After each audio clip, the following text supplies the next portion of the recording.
이제 우리 마음과 정성을 모아서 오순절 25번째 주일 2부 예배를 하나님께 올려드리겠습니다.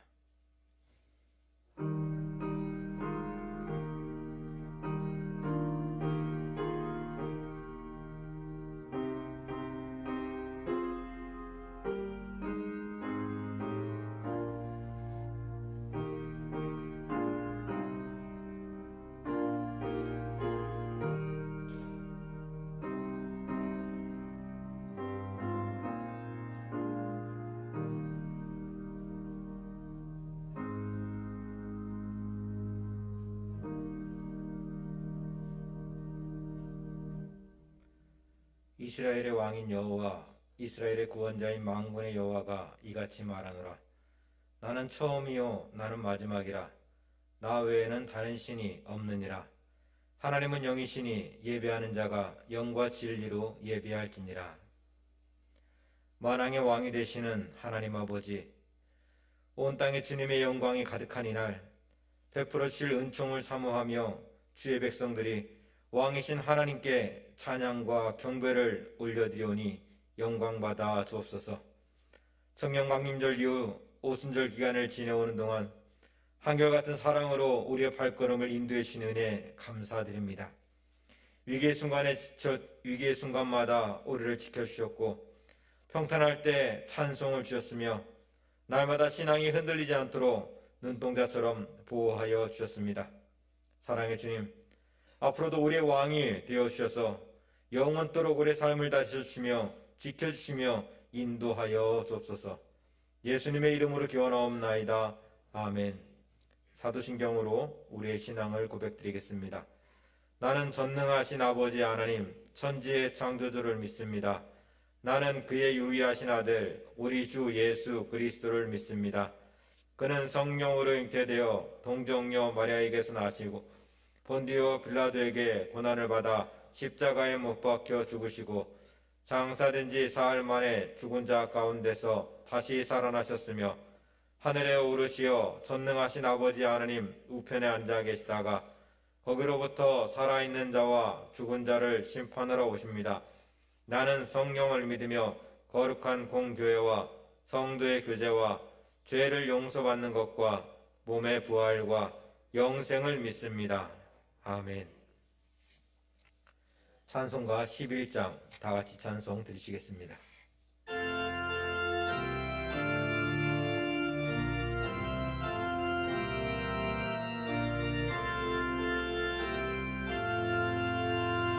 홀로 한 분 하나님께 사람 만민 경배하라. 만국왕을 다스리고 온 세상 만민 다 이루신다. 만국왕을 다스리고 온 세상 만민 기르신다. 독생성자 예수님께 모든 죄인 회개하라. 세상 만민 구원하고 놀라운 은혜 베푸신다. 세상 만민 다스리고 놀라운 은혜 베푸신다. 보혜사 성령님께 모든 삶을 맡기어라. 말씀으로 도우시고 죄악을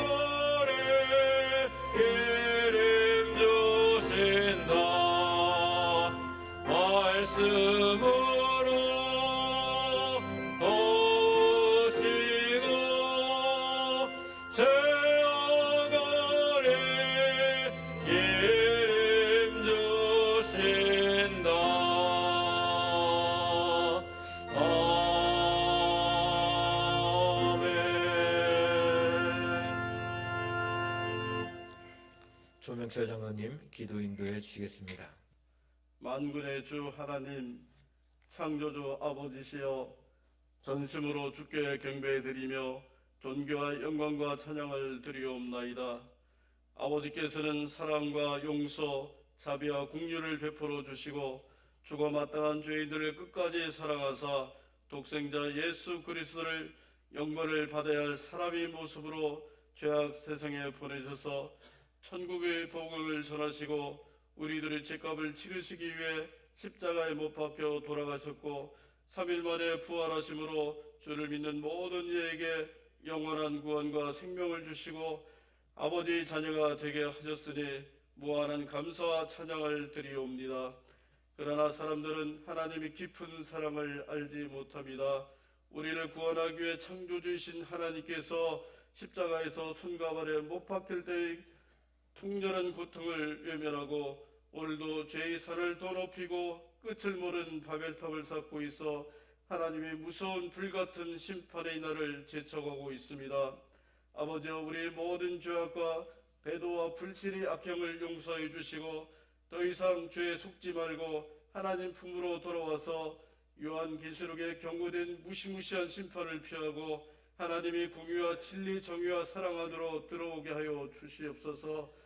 장차 심판대로 오실 예수님께서 지나간 악행과 오만과 불선, 하나님 안 계신 것처럼 행하던 죄를 회개할 것을 공생의 첫날 요구하셨고 말씀도 가르치시고 병도 고치시고 귀신도 쫓아내시고 죽은 자도 살리시는 사랑을 베푸셨으나 말씀 속에는 칼날보다 예리한 무서운 심판의 메시지가 숨어 있는 것을 알 수 있습니다. 주여, 이 칼끝은 세상의 악한 자는 물론이거니와 입술로만 예수를 믿는 우리들의 심장을 겨누고 있음을 예고하셨습니다. 주여, 두렵고 떨립니다. 무섭습니다. 우리 모든 악한 죄와 잘못을 용서하여 주시옵소서. 주여, 내 눈에 보이는 세상의 죄가 문제가 아니고 내 죄가 문제입니다. 세상의 죄는 우리가 심판할 자격도 없거니와 하나님의 불꽃 같은 심판에 이미 놓여 있기 때문에 오직 하나님의 관심은 오직 나와 형제들에게만 있음을 알 수 있습니다. 주여, 우리에게 꼭 필요한 것은 다니엘과 그 세 친구의 믿음입니다. 이 믿음을 주시옵소서. 저희들이 살 수 있는 유일한 길입니다. 오직 하나님과 주 예수님만 바라보고 살게 하여 주시옵소서. 하나님의 공의와 진리는 곧 하나님이시여 생명입니다. 이제는 우리 삶이 중요합니다. 하나님께서 요구하시는 세상의 빛과 소금의 역할을 행하는 거룩한 삶과 행실입니다. 이제는 하나님의 거룩함 속으로 들어가게 하여 주시옵소서. 우리를 성령께서 도우시고 우리가 무엇을 얻기 위해 살아야 하나 잠시 필요한 세상 것이 아니라 오직 아버지와 영원한 아버지의 나라임을 잊지 않도록 항상 깨우쳐 주시옵소서. 주여, 원하옵기는 북한의 동포들의 고통을 이제는 돌아보아 주시옵소서. 그들의 죄를 용서해 주시고 믿음을 회복시켜 하나님께 예배드릴 기회를 주시고 그들에게 자유와 행복한 삶을 회복시켜 주시기를 원합니다. 또한 중국을 불쌍히 여기시고 선교사를 다시 받아들이게 하시옵소서. 교회를 정치 도구화시키지 않게 하시고 세상의 질서를 무너뜨리지 말고 평화와 인간의 삶을 소중히 여기는 나라가 되게 하여 주시옵소서. 우리나라도 불쌍히 여기시어 오만하거나 교만하지 않게 하사 하나님 참된 진리 나라가 되게 하시기를 원합니다. 코로나 전국으로 인한 세상의 모든 기업과 국민의 삶이 어렵고 힘이 듭니다. 우리의 기도를 들으시고 질병에 물러나고 올바른 세상이 되게 하여 주시옵소서. 대한교회를 축복하사 믿음이 굳건하게 하시고 어려울 때일수록 자기가 맡은 직분을 충성되게 감당하게 하시고 질병의 고통과 여러 가지 이유로 고통받는 분들을 위로하여 주시고 회복시켜 주시옵소서. 직원 선거를 하고 있습니다. 명예의 자리가 아니고 이름 없이 빚도 없이 충성만 해야 하는 종의 자리입니다. 충성스럽게 일할 일꾼들을 복귀하여 주시옵소서. 목사님께서 말씀을 전하실 때 성령께서 도우시고 하나님의 사랑을 잘 전하게 하시고 듣는 우리들은 성령으로 충만케 하옵소서. 아가페 찬양대와 스트링 멤버를 축복하시고 지휘자께서 건강을 회복하게 하여 주시기를 원합니다. 드리는 찬양으로 영광 받아 주시옵소서. 예수님 거룩하신 이름으로 기도드리옵나이다. 아멘.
우리에게 주시는 하나님의 말씀은 마가복음 6장 45절에서 52절까지의 말씀입니다. 신약성경 63쪽에 있습니다. 45절에서 52절 말씀 제가 읽어드리겠습니다. 예수께서 즉시 제자들을 재촉하사 자기가 무리를 보내는 동안에 배 타고 앞서 건너편 벳세다로 가게 하시고 무리를 작별하신 후에 기도하러 산으로 가시니라. 저물매 배는 바다 가운데 있고 예수께서는 홀로 무태 계시다가 바람이 거스름으로 제자들이 힘겹게 노젓는 것을 보시고 밤 사경쯤에 바다 위로 걸어서 그들에게 오사 지나가려고 하심에 제자들이 그가 바다 위로 걸어오심을 보고 유령인가 하여 소리 지르니 그들이 다 예수를 보고 놀람이라. 이에 예수께서 곧 그들에게 말씀하여 이르시되 안심하라 내니 두려워하지 말라 하시고 배에 올라 그들에게 가시니 바람이 그치는지라. 제자들이 마음에 심히 놀라니 이는 그들이 그 떡 떼시던 일을 깨닫지 못하고 도리어 그 마음이 둔하여졌음이로라. 아멘. 2015년에 유엔이 정한 연령 구분표입니다. 청년이 65세까지입니다. 웃으시는 분도 있는데 노년은 80세부터 노년이라고 한답니다. 79세까지 중년이고요. 주민자치위원이라는 걸 뽑고 있습니다. 다음 주 돌아오는 화요일 날 추첨을 통해서 각 동별로 자치원을 뽑아서 주민세를 가지고 이렇게 집행할 수 있는 그런 위원들을 뽑는답니다. 그걸 좀 도와달라고 해서 주민센터 가서 지난주에 잠깐 보고 화요일 나가서 추첨을 해줄 건데 거기서 성비를 균형을 맞춰야 되고 또 하나는 그 노년층과 청년층을 균형을 맞춰야 된대요. 그럼 청년층이 어디를 갔을까요? 우리나라에서 이제 행정적으로 처리하는 과정입니다. 49살까지를 청년으로 처리합니다. 49살까지를 20%를 뽑아야 되고 나머지를 또 선별하는 그런 과정을 거치고 있습니다. 그런데 나이에 따른 노령화되어 가다 보니까 청년이 점점 위로 올라가고 있는데 청년 혹은 장년, 노년 이거 말고 중간에 낀 세대가 또 있지요. 소위 사춘기라 일컫는 청소년 시기, 또 장년에서 노년으로 넘어가기 전에 있는 중간 연령에서 중년이라고 하는 중후한 게 아니라 중간에 낀 연령 그런 시간이 있습니다. 근데 그 사춘기의 시간이나 혹은 중년의 시간은 언제부터 언제까지다라고 정의는 할 수 없지만 그냥 그 시간을 잘 지나가야 멋있는 장년의 시간을 또 멋진 노년의 시간을 맞이할 수 있기에 아주 중요한 시간이 아닐 수 없습니다. 근데 그리스도인은 이 사춘기 혹은 중년기를 떠나서 하나님 나라와 이 땅에서의 삶 사이에 끼워져 있는 사이에 낀 세대, 시간, 공간을 살아가는 존재입니다. 단순히 사춘기나 중년기다라고 하는 것이 아니라 그리스도의 장성한 분량에 이르기까지 오늘도 끊임없이 그 과정을 겪어가고 있는, 살아가고 있는 것이 그리스도인이라고 하는 것이지요. 특별히 제자는 이 땅에서의 시간과 하나님 나라에서의 시간 그 사이에 서서 예배와 삶을 통해서 점점 더 그리스도의 장성한 분량에 자라가고 있는 사람이 그리스도인이라고 하는 것입니다. 마가복음은 이런 제자도의 과정, 제자화되어가는 과정을 아주 잘 묘사해 놓은 복음서입니다. 그리고 그 이야기를 하면서 샌드위치 구조라고 하지요. 양쪽에 큰 이야기가 있고 이것을 풀기 위한 좀 더 핵심적인 이야기를 가운데 끼워 놓는 방식으로 복음서를 기록하고 있습니다. 오늘 본문도 마찬가지입니다. 본문의 바로 앞에는 오병이어 사건이 등장을 하고 본문 뒤에는 게네사렛이라고 하는 곳에 가셔서 병을 고치는 예수님의 모습이 등장하고 있습니다. 그 사이에 끼워져 있는 이 내용, 오늘 배 위에서 일어난 제자들과 예수님 사이의 모습을 통해서 제자가 무엇인지, 오늘 우리가 취해야 될 제자심이 무엇인지를 보고자 합니다. 제자들은 지금 배 위에 있습니다. 34절부터 이어진 오병이어 기적으로 말미암은 그 배경은 벳세다의 들녘이고 그리고 거기서 5,000명이나 되는 군중들을 예수님께서 직접 메시지를 주시고 먹을 것을 주시는 장면을 우리가 읽고 있습니다. 그곳은 벳세다가 배경입니다. 그런데 그 무리들, 거기 모였던 남자만 5천이 되는 숱한 무리들은 오병이의 현장이 끝나자마자 다 집으로 흩어졌습니다. 그 흩어진 사람들을 우리가 성경을 묵상할 때 흔히 무리들이다 라고 이야기합니다. 우르르 모여와서 말씀도 들었고 식사의 교제도 했지만 흩어져 버린 사람들입니다. 그들은 끝까지 예수님과 동행하지는 않았습니다. 그런데 배 위에 있는 제자들은 달랐습니다. 배 위는 벳세다 들녘과는 장소도 바뀌었지만 아주 다른 곳입니다.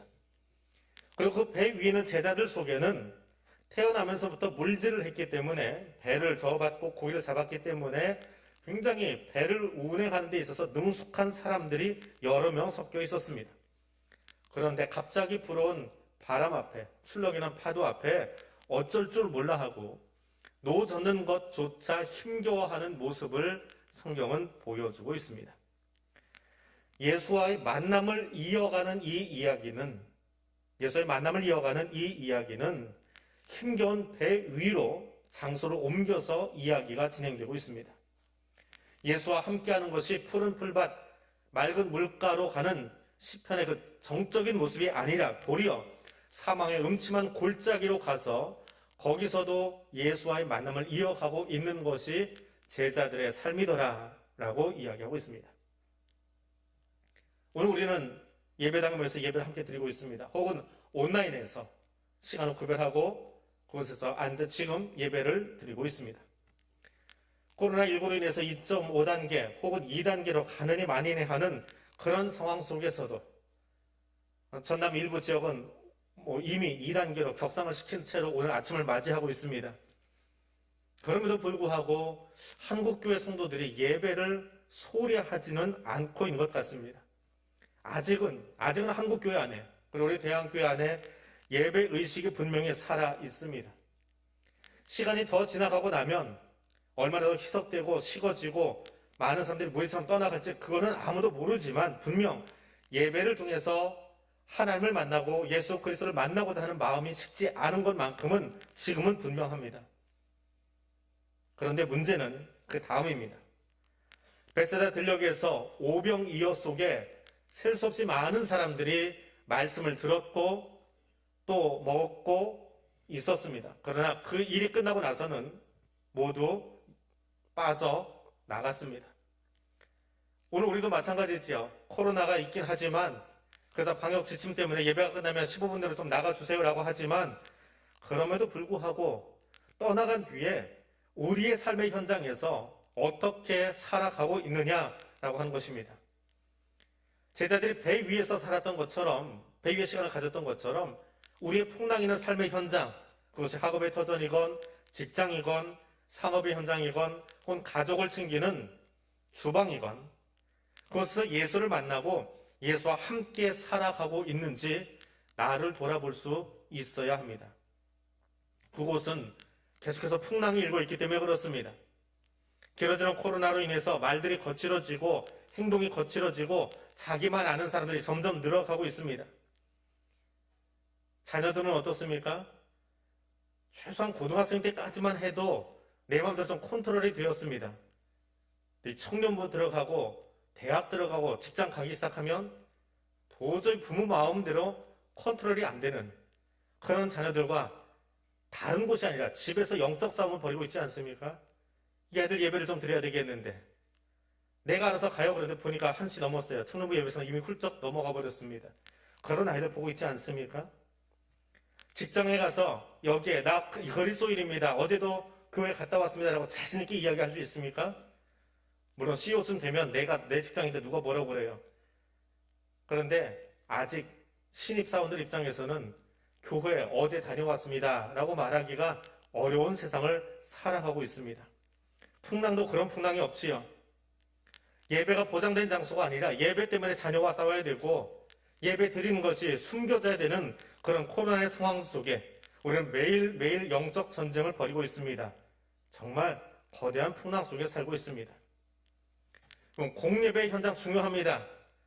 코로나를 뚫고 마스크 쓰고 들어와서 여기서 예배 드리는 것 혹은 가정에서 우리 가족끼리니까 온라인으로 지금 화면 앞에 앉아 있는 것 중요합니다.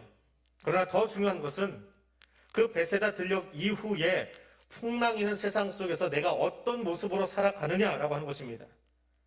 오늘 예수의 제자들처럼 오늘 나도 예수를 만나야 합니다. 들녘에서 잘 예배 드리는 것이 아니라, 그 무리들이 아니라, 예배 끝나고 흩어져 버린 무리들이 아니라 풍랑 속에서 자녀 교육을, 풍랑 속에서 직장 생활을, 그곳에서 예수의 향기를 바라면서 살아갈 수 있는 그 예수의 만남을 이어가는 사람들이 될 수 있기를 원합니다. 그리고 항존직 투표 중입니다. 누구를 뽑으려고 마음에 작성하셨습니까? 내가 잘 아는 오래된 친구가 아니라, 여기 들녘에 앉아있는 사람들이 아니라 풍랑 있는 세상 속에서도 예수의 만남을 계속해서 이어가고 있는 그 제자들을 뽑으십시오. 그들이 무리들을 끌고 갈 겁니다. 그들이 세상에서 예수의 향기로 살아갈 것이기 때문에 그렇습니다. 예수의 만남을 풍랑 있는 배 위에서 이어가고 있는 그 사람이 내가 되고 또 그런 사람을 세워갈 수 있기를 원합니다. 두 번째로, 배 위에 있는 제자들은 시간을 이어서 살아가고 있는 사람들이었습니다. 오늘 본문의 배경은 새벽 3시에서 6시 사이라고 알려져 있습니다. 밤 사경이라고 되어 있는데 새벽 3시, 6시 그 어간에 일어난 사건입니다. 벳세다를 떠나서 게네사렛으로 건너가려고 하는데 맞바람이 불고 있습니다. 그러니까 가고자 하는 방향에서 거꾸로 바람이 불어와서 도저히 그 앞으로 나아가기 너무 힘든, 거기에 엎친 데 덮친 격으로 파도까지 출렁이고 있는 상황이 오늘 본문의 모습입니다. 사실 본문 바로 앞에 있는 오병이어의 현장도 만만한 곳은 아닙니다. 벳세다 들녘이라고 되어 있는데 벳세다 마을에서 뚝 떨어진 도시 외곽에 있는 구릉지대입니다. 그러니까 민가와 떨어져 있어서 먹을 것을 구하거나 뭐 좀 텐트를 치거나 몸을 좀 원신하거나 할 수 있는 곳이 아니라 그냥 태양빛에 노출돼 있고 저녁 시간 되니까 먹을 것이 떨어져서 가게를 갔다 오기도 너무 거리가 먼 그런 불편한 곳이었습니다. 사실 불편한 예배 현장이라고 보면 되는 거예요. 그것도 불편했지만 배 위는 더 불편하지요. 근데 배 위에 올라간 제자들은 어떤 이야기를 했을까요? 그 불편했던 현장에서 예수님이 나눠줬던 빵 이야기를 하고 있었습니다. 누가 제일 먼저 분병을 받았을까요? 우리 성찬할 때 장로님들이 차례차례 와서 받아가시는데 오늘은 내가 제일 먼저 받았다? 근데 이 받은 것을 가지고 사람들에게 나누어 주는데요, 내 손에서 떡이 떨어져 나간 뒤에도 아직도 여기에 뭔가가 꾸물꾸물 다시 빵이 불어나고 있습니다. 고기를 떼어주는데 또다시 꾸물꾸물 이 고기가 커지고 있어요. 주워도 내 손에서 빵이 떨어지지 않아요. 마치 마법사 같은 그런 일들이 내 손에서 일어나고 있지 않았을까요? 그런 이야기를 하면서 배 위에 올라갔습니다. 그날 드렸던 오병이어 들녘, 그 벳세다 들녘에서 있었던 예배의 그 감격스러운 모습을 배에서 막 이야기 나누고 있었던 그것이 배가 막 출발할 때 제자들의 모습이었습니다. 제자는 누구입니까? 경건한 모습으로 예배당에서 예배 드리는 것도 중요하지만 각자의 삶의 자리로 나아가서 그곳에서 예배 감격을 같이 나누고 그것을 이야기하고 그것 때문에 즐거워하는 바로 그 사람들입니다. 오늘 점심 식사 맛있었어. 오늘 반찬 내 입맛에 딱 맞아. 지난주에 식사 당번은 영 파이야. 그게 아니고요. 그날 있었던 예배의 감격을 삶의 자리에서 계속해서 나누고 있는 그 사람들이 제자입니다. 말씀 잘 듣고 잘 먹고 돌아간 성도가 아니라 내가 들었던 말씀의 감격을 나누고 있는 사람, 그것을 외치고 있는 사람, 그것을 전하고 있는 사람이 제자더라라고 하는 것입니다. 그런데 그 제자들이 그 감격을 나누는 현장에 풍랑이 다가옵니다. 그를 넘어뜨리려 합니다. 그래서 예수의 만남을 이어가려고 하고 있습니다.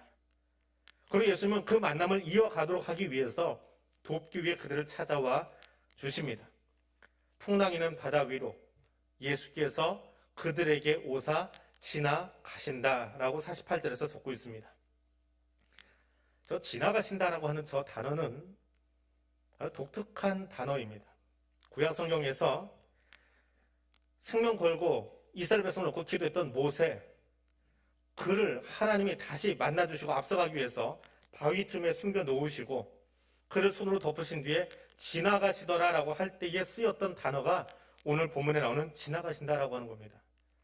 예수님이 배 위에 있는데 모른 척하고 나는 걸어간다라고 슈퍼맨처럼 무리를 걷는 모습을 보여주기 위함이 아니라 그들의 두려움을 손으로 덮어주고 그들을 안심시키고 안아주기 위해서 그들 옆을 지나가셔서 그들보다 먼저 앞서가시며 그들을 끌고 가기 위한 방법, 출애굽기에서 모세에게 하셨던 그 방식을 예수님이 제자들에게도 동일하게 하고 있다라고 하는 것을 설명하기 위한 단어가 지나가신다라고 하는 단어입니다.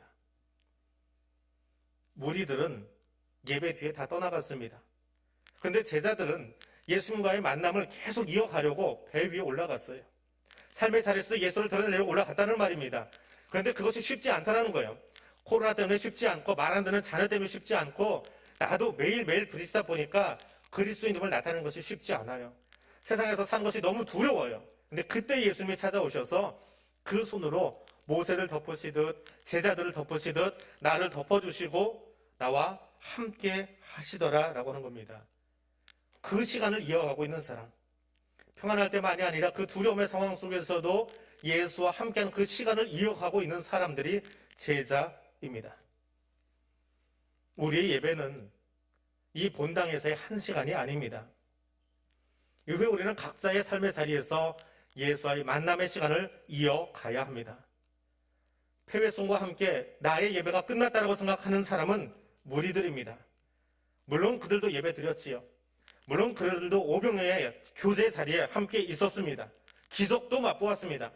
그러나 제자는 그 시간 이후에도 하나님 나라 백성이 되기 위해서 끊임없이 만남의 시간을 이어가고 있는 존재들입니다. 우리의 삶의 자리, 우리가 머문 배는 그곳을 항해하고 있는 그런 자리입니다. 제자는 그곳에서 예수를 만나야 합니다. 이제 예배가 끝나면 우리는 또 다른 시간과 공간으로 나갈 것입니다. 우리의 삶의 예배를 위해서 그곳에서 예배자로 살고 있는 그곳에서 우리와 함께하는 마을 주민들 속에서 직장에서 가족 안에서 예수와 만남의 시간을 끊임없이 이어갈 수 있기를 원합니다. 여기서만 예배 멋들어지게 드리고 봉사한 그 사람이 아니라 우리의 삶의 자리에서 끊임없이 예수와 만남의 시간을 이어가고 있던 그 사람들을 주목하여 보고 내가 그 제자가 될 수 있도록 살아갈 수 있기를 원합니다. 세 번째로 이 제자들은 예수로 채워져 가는 사람들입니다. 제자들이 지금 배 위에 있습니다. 그리고 풍랑을 만나 싸우고 있습니다. 우리도 코로나 때문에 한 주간 얼마나 열심히 고민하고 싸우다가 여기 오셨습니까?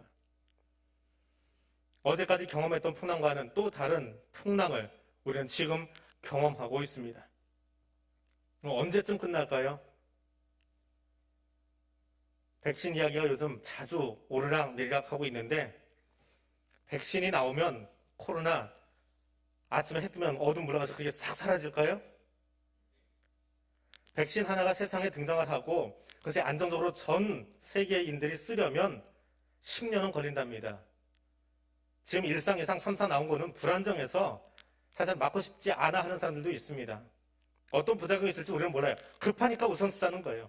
급하니까 우선 맞아보자는 거지요. 이게 안정적인 독감 백신처럼 안정적인 게 되려면 그 안정적인 독감 백신도 이번에 사고 쳤잖아요. 잘못 보관하다가. 그게 백신이라는 거예요. 그거는 만병특효약이 아닙니다. 근데 그게 우리의 일상 속으로 들어오려면 10년 걸린대요. 10년이 어느 정도 시간입니까? 제가 우리 교회 온 지 이제 9년하고 10년째 들어가고 있는데 그 10년 동안에 옆에 아파트가 다 바뀌었어요. 우리 교회 바로 옆에 있는 아파트 이게 뭐예요? 이름이 뭐예요?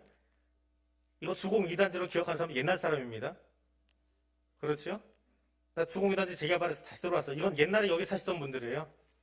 이게 새로 들어오신 분들은 그거 몰라요. 뭐라고 그래요? 그건 그라시움이에요. 근데 그 주공 2단지 허물고 그라시움 들어오는데 몇 년 걸렸습니까? 우선 쾅 하고 부수고 올라간다. 한 3, 4년밖에 안 걸렸어요. 재건축 기간이 오래 걸렸지 아파트 허물고 짓는데 사람 다시 들어와 사는데 한 4년 걸렸나요? 10년도 안 걸렸습니다.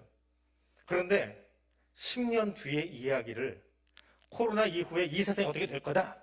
코로나 종식되면 이런 일이 벌어질 거다. 아무도 몰라요. 그거 아는 척하는 것 그게 사실은 교만이에요. 말도 안 되는 소리예요. 그거 어떻게 합니까? 우리 4년 전쯤의 시간을 살면서 여기 이렇게 바뀔 거 누가 알았습니까? 제 동생이 엊그제 일이 있어서 서울에 잠깐 왔어요. 자기 집안에 좀 일이 있어서 명절 2번을 걸렀습니다. 그러니까 1년을 있다가 온 거예요.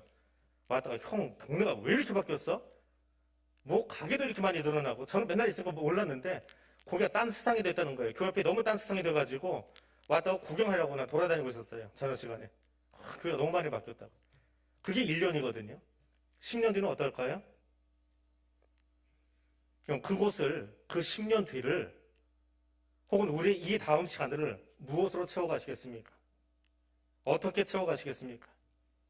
베스다 들녘을 떠났습니다. 뭔가 듣고 먹기는 했는데 아쉬움이 남아 있습니다. 제자들은 다시 또 다른 사역을 위해서 배 위에 올라탔습니다. 구체적으로 무엇을 할지 모르지만 예수님이 가자고 하시니까 배를 타고 지금 노를 젓고 가고 있습니다. 예배를 마친 우리도 그 예배의 내용을 가지고 말씀의 내용을 가지고 삶의 자리로 나아가고 있습니다. 그리고 자기 딴에는 열심히 노를 젓고 있어요. 잘 가는지 못 가는지 모르지만 노를 젓고 가고 있습니다. 거기서 뭘 해야 될지 몰라요. 그런데 노는 열심히 젓고 있는데 이상한 소리들이 들립니다. 어떤 소리요? 언택트, 비대면, 코로나, 온라인, 사회적 거리두기, 생전 처음 들어보는 단어들 열심히 들으면서 저 속에서 내가 어떻게 살아야 되는지, 오늘은 외출을 해야 되는지 말아야 되는지, 어제는 덴탈 마스크 썼는데 오늘은 구사를 써야 되는지, 오늘 좀 구사 쓰고 그냥 마스크 쓰고 하겠다고 작성가 나왔다가 좀 숨이 막혀서 답답해요. 말을 조금만 빠르게 하면 저절로 말이 천천히 나와요. 지금 이 마스크를 뭘 사야 될지 고민하고 살잖아요. 희한한 세상 속에 우리가 살고 있습니다. 불안함 속에 베세다 들녘을 떠났던 제자들이나 오늘 예배를 마치고 코로나 시국으로 다시 들어가 살아야 되는 우리들이나 똑같습니다. 어떤 자세로 살아가야 될지, 예수 운동을 새로 일으키면서 유대 사회에 신선한 영향을 일으키고는 싶은데 그게 어떻게 살아야 예수 운동이 정말 이 사회에 파급될지 고민하면서 배 위로 올라갔습니다. 거기 예수님이 찾아오십니다. 그리고 말씀하세요. 안심하라. 출렁이는 파도에 온 마음과 온 몸이 물에 젖은 생쥐마냥 다 젖어버린 그들에게 주님 찾아오셔서 안심하라, 두려워하지 말라 이야기합니다. 어떻게 하면 안심할까요? 내가 말하니까, 나 예수가 말하니까 너희 두려운 가슴 속에, 불안한 가슴 속에 나로 가득히 채워라. 그러면 안심할 수 있다. 안심하라. 나다. 내니 두려워 말라. 아직 풍랑이 일고 있는데, 풍랑 소리가 아직 가득한데, 출렁이는 그 풍랑 위에서 내 몸은 흔들리고 있는데 주님은 나를 보고 안심하라고 하십니다. 파도가 잔잔해진 게 아니에요. 계속 흔들리고 있습니다. 그런데 너를 나로 채우고 나면 안심할 수 있다라고 말씀하십니다. 거기서 바다를 잠잠케 하신 하나님 만났습니다. 풍랑 속에서 새로운 용기를 얻었습니다. 그러나 더 큰 것은 그들의 공허했던 가슴이 하나님의 아들이신 예수로 가득히 채워졌다는 사실입니다. 제자는 누구입니까? 언택트, 비대면, 코로나, 얼마나 이 말이 길게 쓸지 모르겠지만 그 공허한 이야기, 공허한 단어들 속에 사는 사람들에게 찾아가서 그들을 위로하고 지지해주는 사람들이 제자들입니다. 돈 자랑하고 지식 자랑하고 상대 실력은 무시하고 내가 조금 안다고 거들먹거리는 그 사람들 아니고요. 그건 제자가 아니지요. 제자는 도리어 그들을 찾아가 위로하는 사람들입니다. 그 거들먹거리는 사람은 성경 속에 바리새인으로, 사두개인으로 등장하는 사람들입니다. 제자는 배 위에서 예수로 체험받은 뒤에 그것이 얼마나 놀라운 삶의 경험인지 그 경험을 가지고 다시 예수가 걸어갔던 십자가의 길을 따라 걷는 사람들, 그 두려움 속에 사는 사람들에게 위로를 전하기 위해서 바나바처럼 위로자가 되고 지지자가 되기 위해서 나아가는 사람들입니다. 어떻게 해요? 예수로 채워졌기 때문에 그렇습니다. 오늘 그 사람 되시기를 바랍니다. 말씀을 맺습니다. 겨울이 가까웠습니다. 가을도 이제는 좀 지나간다라고 생각될 정도로 나뭇잎이 지난번 비에 다 떨어져 버렸습니다. 뒷동산에 가보면 여름 내 초록빛으로 물들었던 그 나무들이 지금은 옷을 다 갈아입었습니다. 하늘을 살면서 나무 안에 있던 여러 가지 그 자신의 모습들을 색깔로 표현하고 있는 것 같습니다. 우리는 그것을 보면서 물들었다라고 표현하지요. 온통 물들었구나라고 단풍 구경하러 가면서 이야기합니다. 제자는 어떤 사람이요? 예수로 물든 사람입니다. 예수로 물든 사람. 어느 책에서 보았는데 옮겨놓고는 책 이름 안 써가지고 책을 소개를 못하겠어요. 저런 구절을 보았습니다. 직업군인들에게 너 옷 벗어! 그럼 어떤 말이에요? 군대가 삶인 사람에게 모든 것을 박탈하는 말입니다. 그런데 사병에게 옷 벗어! 하면 뭐래요? 신나서 집으로 갑니다. 아, 이제 다 끝났구나. 이제 내 마음대로 살면 되는구나 하기 때문에 똑같이 옷 벗어라고 하는 말이 직업군인과 사병에게는 다르게 들립니다. 제자는 어떤 사람이요? 예배 옷을 벗어 하면 제자는 죽을 맛이에요. 예배가 삶이기 때문에 삶을 포기하라는 겁니다. 그런데 무리들에게는요, 아이 좋다, 신난다, 뭐 코로나 핑계도 있고 뭐 오늘 못 가는 것도 있고 나 좀 기침가 오는데 사람들에게 민폐 끼칠까봐 온갖 핑계로 예배 옷을 벗어도 아무렇지 않은 것이 무리들입니다. 그렇다고 예배 안 드리는 건 아니에요. 기회가 되면, 시간 되면 또 나올 거예요. 무리들은 늘 그렇게 행동합니다. 삶의 현장에서 예수로 물든 옷을 입고 사는 제자 되시기 바랍니다. 그리고 그 사람이 내가 되고 그런 사람을 세우는 오늘의 시간이 될 수 있기를 원합니다. 기도하겠습니다. 하늘에 계신 하나님 아버지, 오늘도 지치고 고난 사람들이 하나님의 말씀으로 체험받으려고 여기 머리 숙였습니다. 삶 속에서 매일 우리를 흔드는 풍랑 속에서 나를 향해 다가오시고 안심하라, 두려워 말라 말씀하시는 음성 들으려고 나왔습니다. 내 힘으로는 잠잠케 할 수 없는 풍랑도 예수 앞에서는 숨을 죽입니다. 내 힘으로는 지울 수 없는 두려움도 예수의 손 앞에서 위로를 받습니다. 예수로 말미암아 위로받고 힘을 얻은 내가 다시 삶의 시간 속으로, 삶의 현장으로 우리의 배 위로 올라가겠습니다. 거기 위로와 지지가 필요한 이들을 찾아가 예수님께서 내게 하신 것처럼 저들도 예수와의 만남과 시간을 이어가며 예수로 채워지게 내가 제자로 살아가겠습니다. 성령 하나님, 이 일을 감당할 수 있도록 도와주시옵소서. 예수님 이름으로 기도드립니다. 아멘. 425장 다 같이 찬송 드리시겠습니다. 찬송가 425장입니다.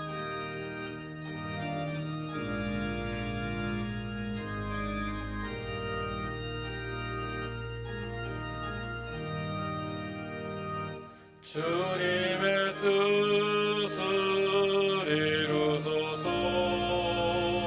고요한 중에 기다리니 진흙과 같은 날 빚으사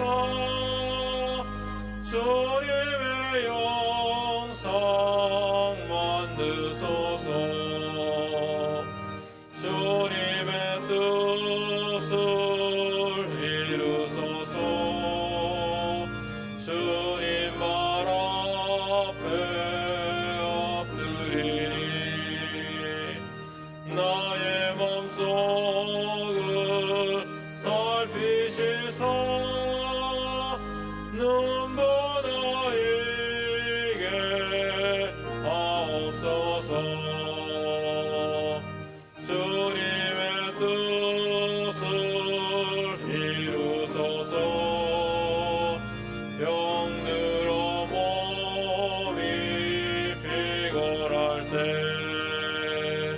권능의 손을 내게 펴사 강건케 하여 주옵소서. 주님의 뜻을 이루소서. 온전히 나를 주장 주님과 함께 동행함을 만민이 알게 하옵소서.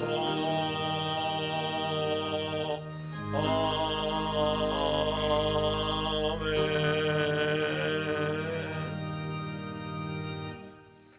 428장 1절 찬송하면서 봉헌의 시간 갖도록 하겠습니다.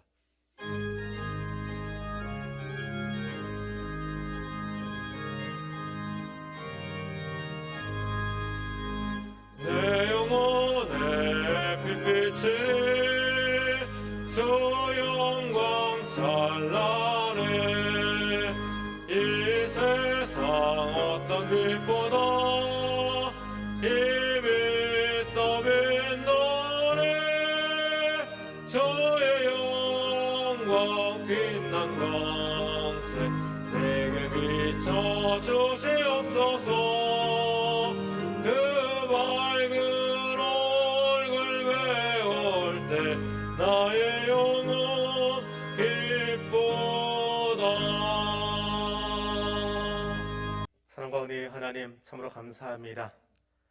코로나로 인하여 어려운 상황 속에서도 예배의 자리가 얼마나 중요한지를 알고 주 앞에 나와 다시 한번 나의 삶을, 나의 시간을, 또 예수의 만남을 이어가고 있는 사랑하는 주의 백성들을 주님 보아 주시옵소서. 구별하여 드리는 예물과 그 위에 담겨진 고백을 기쁘게 받아 주시옵소서. 그리고 드려진 그 예물과 삶이 하나님의 나라를 위해서 더 아름답게 쓰여질 수 있도록 성령 하나님 도와 주시옵소서. 이 시간도 주의 말씀으로 다시금 새 힘 얻고 채워져서 우리의 땅으로 나아가겠습니다. 우리의 마을로, 우리의 가정으로, 우리의 일터로 나아가겠습니다. 지금 그곳에서도 우리와 함께하여 주시옵소서. 예수님 이름으로 기도드립니다. 아멘. 교회 소식 함께 나누겠습니다. 예배 후에 공동의회 속회하도록 합니다. 그때 설명 다시 드리겠습니다. 재정감사가 12월 13일부터 있습니다. 각 재직 부서 부서장들 감사자료 준비하셔서 12월 6일 다음 주일까지 제출해 주시고 금년 예산 남은 것은 전액 재정부로 다 환입해 주시기 바랍니다. 그리고 12월 첫 주부터는 신년 예산으로 새로 받아서 써주시면 감사하겠습니다. 교사와 찬양대 명단 11월 말까지 다음 주일까지 이성훈 목사님에게 제출해 주시기 바랍니다. 지난 주간에 선관이라고 다들 바빠가지고 교사업체 요람에 들어갈 수 있게 내라고 그랬더니 2분 내셨어요. 올릴까 말까 하다가 오늘 올리겠습니다. 누구 편애한다 하지 마시고 지난주에 내신 2 가정부터 올리기 시작하겠습니다. 여러분 디지털 요람, 핸드폰 요람 받으시면 들어올 때 QR코드 찍으려고 옆에 바코드 조그마한 마킹 있지요. 그 옆으로 교사업체가 뜰 겁니다. 거기 누르시면 목록이 쭉 뜰 텐데 2개가 올라올 겁니다. 지난주에 내신 분부터 순차적으로 올려드리도록 그렇게 하겠습니다. 이길남 집사님, 박옥기 집사님 둘째 딸 현희양과 박성문군 결혼식에 돌아온 토요일날 역삼동에 있는 단호의 예식장에서 있습니다. 코로나 때문에 입장 인원이 제한되고요. 그래서 다 가실 수는 없지만 함께 축하해 주시고 코로나 기간 동안에는 장례나 혹은 결혼식 소식 나갈 때 그래서 여러분들 같이 인사하실 분들 할 수 있도록 계좌번호를 동시에 넣어드리겠습니다. 코로나 기간 동안에는 그렇게 해드릴 테니까 함께 보시면서 축하해 주시고 또 격려해 주시기 바랍니다. 다른 소식들은 주보를 참고해 주시기 바랍니다. 기도하겠습니다.